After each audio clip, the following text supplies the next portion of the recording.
Seorang lelaki yang diduga penderita orang dengan gangguan kejiwaan atau ODGJ di Purwakarta, Jawa Barat mengamuk dan melukai sejumlah warga dengan menggunakan senjata tajam. Akibatnya insiden ini 13 orang terluka dan 5 korban diantaranya harus menjalani perawatan medis di rumah sakit dengan luka serius. Dari video amatir yang direkam warga, suasana mencekam terjadi di Desa Cirama Hilir, Kecamatan Maniis, Purwakarta Minggu sore.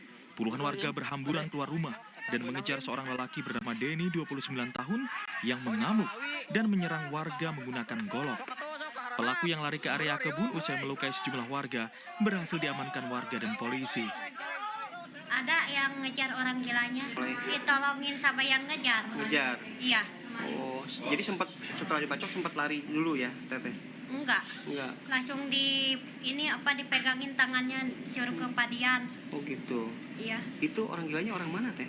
Masih satu desa, dengan cuman beda RT. Menurut petugas puskesmas, total ada sebanyak 13 warga yang terluka, baik luka ringan hingga luka serius. 4 korban dirujuk ke Rumah Sakit Bayu Asih Purwakarta dan 1 korban dirujuk ke Rumah Sakit di Cianjur. Pelaku sendiri diketahui merupakan pasien ODGJ yang telah sembuh dari perawatan dan sudah kembali ke masyarakat. Namun saat ini tiba-tiba kambuh dan menyerang warga. ODGJ udah lama, itu pasien udah langganan ke rumah sakit jiwa, udah sama dinas juga ditangani, udah pulang, dianggap istilahnya udah bisa menyesuaikan lagi sama lingkungan, cuma memang sering timbul lagi seperti itu. Obat juga sering dikasih, obat-obatan gangguan jiwanya, cuman memang lagi kambuh dan memang langsung menyerang warga gitu. Kini pelaku sudah diamankan polisi dari amukan warga. Polisi bilang pelaku yang terluka juga sudah diberikan pengobatan. Polisi dan tim medis juga langsung membawa pelaku ke Rumah Sakit Jiwa Bandung untuk diperiksa kejiwaannya sebagai dasar menentukan langkah hukum selanjutnya. Denny Supriyani mengamuk secara membabi buta diduga usai cekcok dengan keluarga. Ya sementara masih kita dalami ya. Tapi memang informasi di awalnya cekcok dengan orang tuanya dan bersangkutan keluar melakukan kekerasan dengan senjata golok terhadap orang-orang yang ditemuinya. Berarti goloknya dibawa dari rumah sendiri? Ya, dibawa dari rumah. Sudah kita amankan. Kasus penganiayaan ini masih dalam penanganan Polres Purwakarta, Polsek Maniis, dan Dinas Sosial. Hendri Irawan, Kompas TV Purwakarta, Jawa Barat. Kita ke informasi lain, saudara, sidang lanjutan kasus kematian Prada Luki Namo pada hari ini menghadirkan 1 saksi ahli pidana militer. Saksi yang dihadirkan diajukan oleh keluarga Prada Luki dan disetujui auditor militer Kupang guna memberi keterangan di Pengadilan Militer Kupang. Saksi ahli yang dihadirkan pada sidang hari ini adalah Dedi Manafe yang merupakan dosen Fakultas Hukum Universitas Nusa Cendana Kupang. Kuasa hukum keluarga Prada Luki menyebut saksi ahli yang dihadirkan ini merupakan permintaan keluarga yang diajukan kepada auditor militer. Total ada 10 saksi yang diajukan, namun baru 1 saksi yang dihadirkan. Adapun saksi ini dihadirkan untuk memperkuat dakwaan auditor. Untuk mengetahui jalannya sidang kasus kematian Prada Luki, sudah ada jurnalis Kompas TV Citos Natun. Citos, selamat siang. Apa yang ingin digali oleh auditor militer dari saksi pada persidangan kali ini? Selamat siang, dan juga saudara.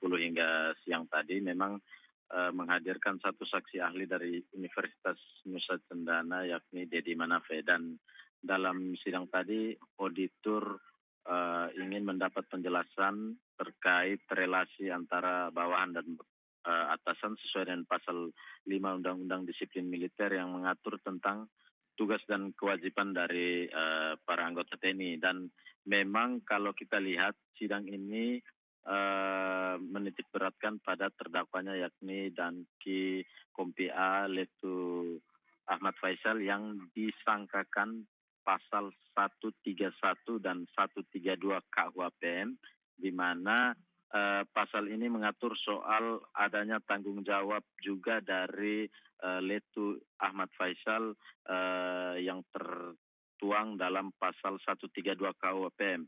Dan tadi auditor mempertanyakan soal ada tidaknya unsur pembiaran dari Letu Ahmad Faisal sendiri yang termaktub dalam pasal 132 KUHP itu sendiri.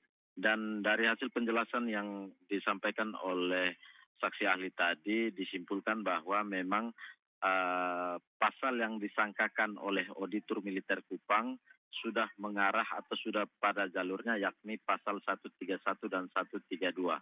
Dan sekarang memang diserahkan sepenuhnya kepada majelis hakim untuk memberikan putusan, dan memang untuk jadwal sidangnya sampai saat ini Yan dan juga saudara masih diskors hingga pukul 2 siang waktu Indonesia Tengah. Kita akan melihat apakah sebentar masih akan dilanjutkan dengan saksi yang sama ataukah dilanjutkan dengan saksi-saksi baru yang memang kalau kita lihat tadi pagi di Pengadilan Militer Kupang ini telah hadir Danyon Batalion Wakangamere Nagekeo, di mana juga diminta oleh kuasa hukum dari keluarga almarhum Pradaluki untuk bersaksi di persidangan terkait tugas dan fungsinya sebagai Ankum yang membawahi seluruh batalion Wakangamere. Yan.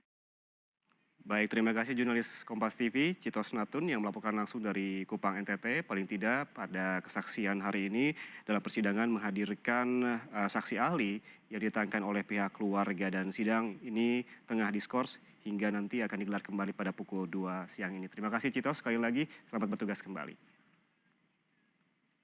Saudara, jangan kemana-mana, Kompas Siang sesaat lagi akan kembali dengan informasi hamparan pasir yang indah di pantai Samalona, Makassar, Sulawesi Selatan memikat wisatawan yang datang ke sana. Informasinya akan kami hadirkan dalam segmen Cerita Nusantara seusai jeda.